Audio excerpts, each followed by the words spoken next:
கணபதி சாஸ்திரி நல்ல பின்னி பெடல் எடுக்கிறார், நல்ல ஆராய்ச்சி பண்ணியிருக்கார். அதனுடைய தொடர்ச்சி பார்க்கணும்.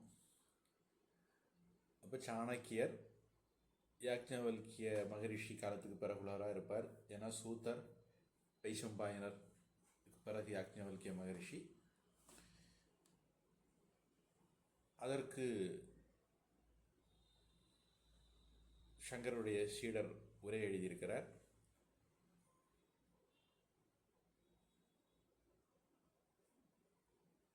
சாணக்கியரை பற்றி வேறு பல பேரும் குறிப்பிட்டிருக்காங்க. அதனால் வேறு பல நூல்களும் அவர் பேர் எழுதியிருக்கணும்னு தெரியுது. இந்த மாதிரி விஷயங்களெல்லாம் பார்த்தோம்.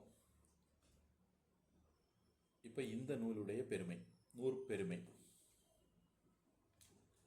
அறத்தகையாளனும் வினை செயல் வல்லானும் மடியிலாதவனும் பிறர் இழைக்கும் தீமைக்கு தக மாறிழைக்கும் திரளாளனும் சிறந்த அறிஞனுமான ஒருவன் தனது குடும்பத்தை காப்பது போல அரசனும் அடையப்பெறாததொன்றை அடைதலானும் அடைந்ததொன்றை காத்தலானும் அடையப்பெறாததொன்றை அடைதல் அப்படிங்கிறது யோகம் அப்படின்னு கீதையில் ஆதிசங்கரர் விளக்கம் சொல்லுவார். அடைந்தது ஒன்றை காத்தல் அப்படிங்கிறது க்ஷேமம், யோகக்ஷேமம் பகாம்யகம், எல்ஐசி முத்ரா வாக்கியம்.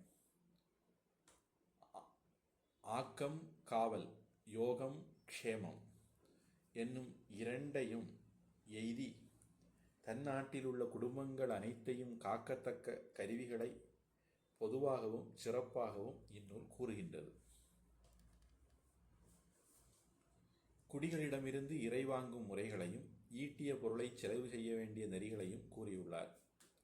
அதிகாரிகள், அமைச்சர்கள், அரசனை அடுத்தவர் என்னும் இவர்களால் குடிகளுக்கு தீங்கு நேராமை, குடிகளும் அரசியலும் மாறுபடாமை என்னும் இவற்றிற்குரிய நெறிகளும் குற்றங்கண்டவிடத்து தக ஒருக்கு முறையால் ஒருத்தலும் நன்கு விளக்கப்பட்டிருக்கின்றன. அரசர்க்கு இன்றியமையாததும் நன்மை தீமைகளை நாடி அறிதற்கு தக்க கருவியும் ஆராய்ந்தறியும் திறன் மிக பொருந்தியதும் அரசனின் உயர்நிலையும் ஆகிய ஒற்றின் அமைப்பு கூறப்பட்டுள்ளது. இந்த புத்தகத்தில் என்னென்ன டாபிக் டச் பண்ணியிருக்கு அப்படிங்கிறது ஒவ்வொன்றா சொல்கிறார்.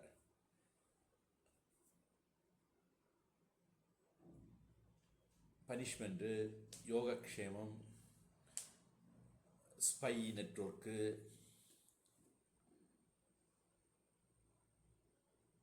மிக விரிப்பானேன். பக்கம் பக்கமாக சொல்லி என்ன பிரயோஜனம்? நீங்கள் தான் இனி படிக்க போகிறீங்களே. அரசன் தன் நகரை நன்கு காப்பதுடன் பகைவரின் தலைநகரை முற்றுதற்குரிய சிறந்த பல முறைகளும் பொதுவாகவும் நடுநிலையாகவும் நுணுக்கமாகவும் கூறப்பட்டுள்ளன. பொருநூல்கள் அனைத்தினும் இஃது ஒன்றே சிறப்புற்று விளங்குவதென கூறலாம்.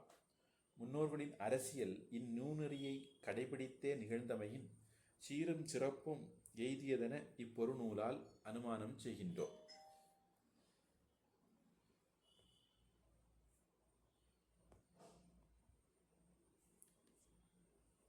இதுவரையிலும் நாம் பார்த்தது கணபதி சாஸ்திரி அவர்களுடைய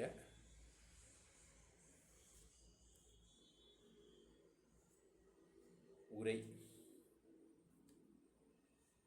கௌடில்யம் முதற் பகுதிக்கு அவர் எழுதின முன்னுரை. டி கணபதி சாஸ்திரி எழுதினது. அதனுடைய தமிழ் மொழிபெயர்ப்பு நாம் பார்த்தோம்.